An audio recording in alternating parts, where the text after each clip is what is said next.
Hi guys, it's time for another movie review, and today I'm reviewing the Disney movie Maleficent.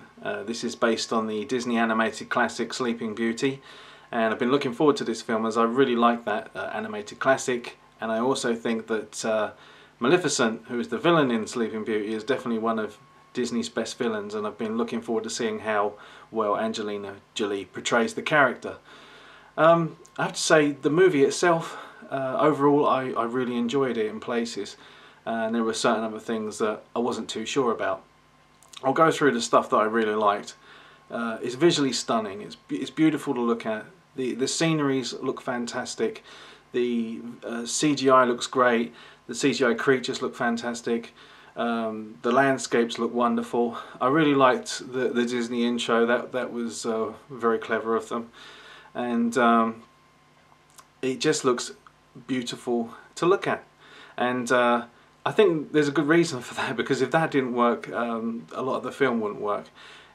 What they've done is they've decided to tell a large chunk of this story through basically a lot of visuals, and they also use James Newton Howard's soundtrack to move a lot of this story along narratively as well. So visually it tells the story, and through the music it tells the story as well. There is very little dialogue in this film for, I think, for a good hour.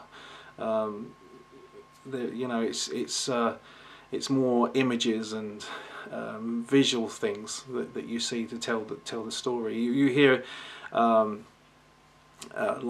a voiceover, you know, during some parts of the film, just to let you know how the story is progressing.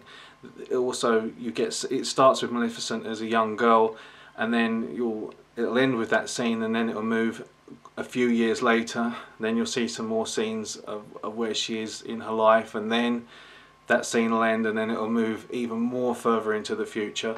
So the story does move at quite a fast pace, and it's keen to get to the familiar story of Sleeping Beauty.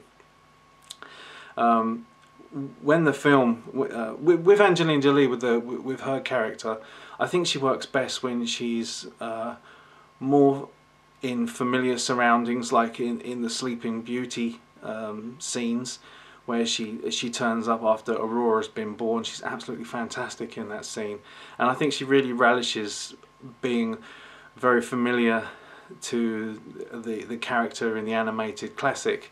You can't help make comparisons, but what they're trying to do here is tell a different story. This is a new spin on the character, and she's definitely different, and a lot of the characters in this film are definitely different to how you know them from Sleeping Beauty, and that can work in places and it can work against it in others, because obviously that story is a classic, and you can't help sitting there and thinking, you know, oh, I don't know if I like this or not. You know, I like the way things were. I liked how the story was originally, and I don't feel quite comfortable with them changing things the way they do.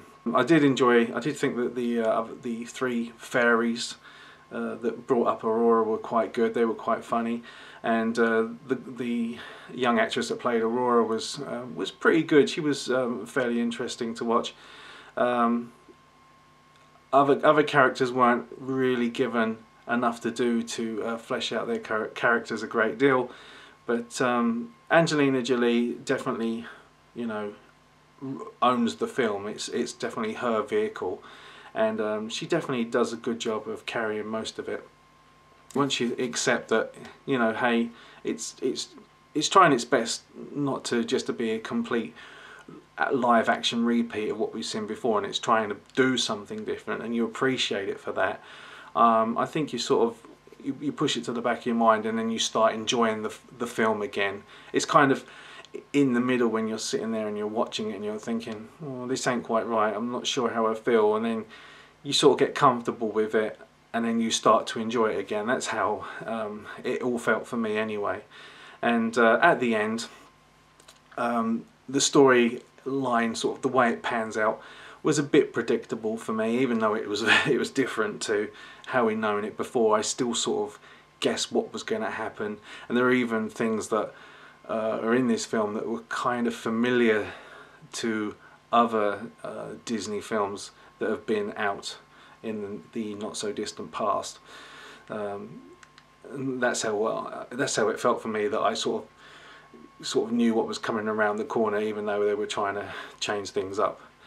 So overall, I would say I would recommend it. I would say that it's definitely got something for everybody, whether you're a young girl or an adult or a man.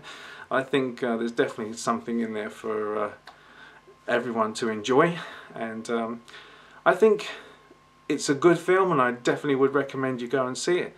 So I'm going to give it 3.5 stars out of 5, and I'm going to go and see Edge of Tomorrow on Friday, and fingers crossed that that's going to be a great film, because it's getting good reviews, so I'm looking forward to that a lot. But yeah, Maleficent, definitely recommend it. I think you'll enjoy it if you accept it for what it is. I'll catch you later, guys.